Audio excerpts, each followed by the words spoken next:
stowed away. Out there again, if you wouldn't mind. Okay, sure. Look, Jeff behind you. I'm not behind everybody else though. Is there anything I said behind you. No, I said. Do you think you can fit that on people? Aye. But you're gonna have to. I need to copy that. Copy it on other people. That's Copy it. It have to be. Yeah. How long do you record that? I've got 4 gig. We need to do like 10 I love that clip. It's so humorous. Guys, not bad. We need to be like, Honestly, he should have been pissed before he started.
Not far away.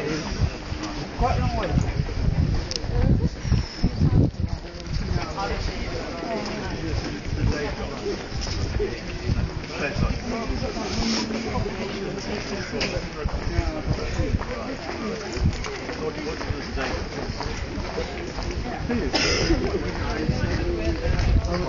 What? What's he talking about? I don't know. Probably about ghosts. I don't know. Just hurry up.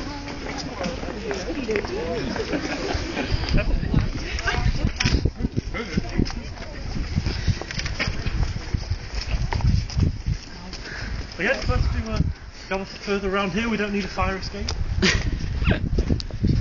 Makes it all seem friendly. Okay, here you're not about to do anything. Now and again they do have events in there, and they get annoyed if you stand outside shouting about death. I don't know why. I wonder why. Well, I think they like to save it for inside, probably. Anyway, here we are at the south transept of York Minster, of course, allegedly Seamus's last resting place. So arguably the largest dog kennel in northern Yorkshire. And certainly the most unnecessarily decorated. But I have to say at this point, the story I have to tell you now does not involve any ghosts whatsoever. Thank you. For the rest of you, could we try that again, please? I have to say at this point, the story I have to tell you does not involve any ghosts whatsoever. Oh. That was far better. I do rely on, there are a few rewards for this sort of work. I do need the human warmth to get me through these evenings. But the story here is just a brief thing, but it is something of a modern day legend, even a cautionary tale, you might say. Now this actually is the reason why I like to begin by checking whether anyone here is from York, because many local residents still remember these events taking place. Although really, wherever you're from, you might be familiar with what I'm about to describe through having read copies of the 1984 editions of the North Eastern English Anglican Gazette newspaper. Do you have any other subscribers here? Cracking read, I can assure you. The centrefold of this year's April edition was quite phenomenal. I never knew that kind of thing was possible in a bishop's outfit myself. Amazing what you can do with a couple of mirrors and a length of rubber when you put your mind to it. But still, that really isn't the point. Basically, back in 1984, the Bishop of Durham was a man called Dr. David Jenkins. Now, the Bishop of Durham is one of the Anglican Church's senior men in the north of England, one of the head blokes around here. And as such, he tends to have many of his official ceremonies here inside York Minster. But this Dr. Jenkins in particular was a relatively unusual bishop, even for an Anglican. in that he did not, in so many words, believe in God. Now, these are quite enlightened times of equal opportunities, you know. Religion doesn't come into that many professions. But this man was a bishop. People have speculated the application form might have mentioned belief in God would be considered to be an advantage. Atheists need not apply, but you know, evidently not. Dr. Jenkins went so far as to appear on live national television and radio the day after his ordination here in the Minster and question whether any of us should believe in the virgin birth, the concept of the Trinity, or the existence of a personal form of a God. Now, many people would have it that this God seemed to think that we should. Because within 2 further days of that broadcast, the Minster was struck by a bolt of lightning. Ooh. Now, this took place despite the fact that according to the official Met Office records for that night, the nearest lightning in the skies was over 27 miles from here. Quite a range, even for a deity. But this didn't seem to affect the big fellow's aim. The south transept, the roof of this bit here, was struck squarely on in the middle. Now, the fire lasted all night. It took them until well into the following morning to put out, and the damage took several years and many millions of pounds to repair.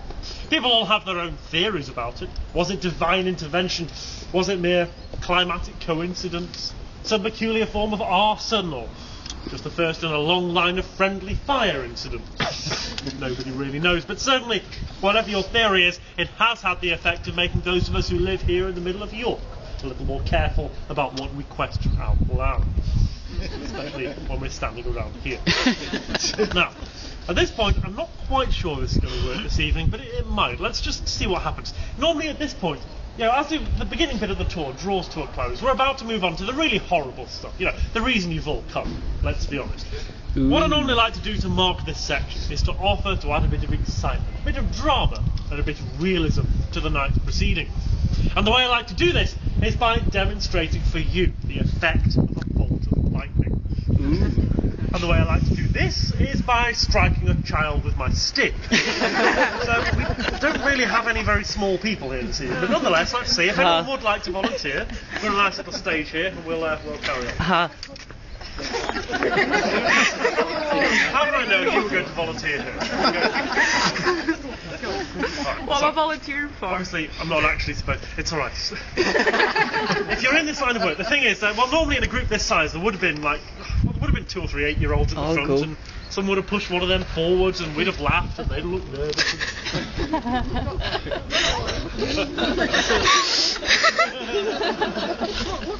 You actually want to be hit with my stick? I'll hit him.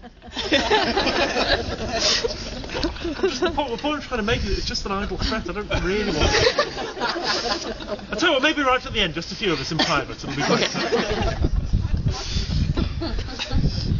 If you're in this line of work, you're supposed to pretend, you're supposed to make threats, you know, hate children, violent tendencies, mentally peculiar, excessive facial hair. Sorry, no offence, sir. It's a long story. I don't think it's convincing. I'm only 29 myself. I'm a mere infant, really. Anyway, I like children. I've got 2 little cousins, 12 and 15. Weird names. Their parents grew up in the 60s. Anyway, all the rest you consider that. If I could ask you just to wander with me around the green, we'll carry on over there.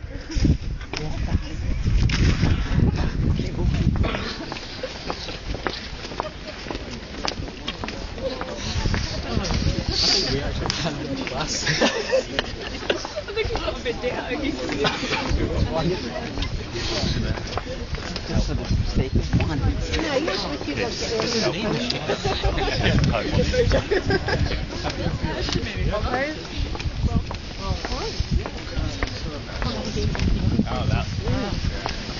Hey, hurry up and go in front. We're going to see it anyway. I just don't want to be oh dear old boy. Be by yourself. Why, you think the ghosts are going to get you? I'm scared. I'm not so much afraid of ghosts as I am afraid. Make sure we look our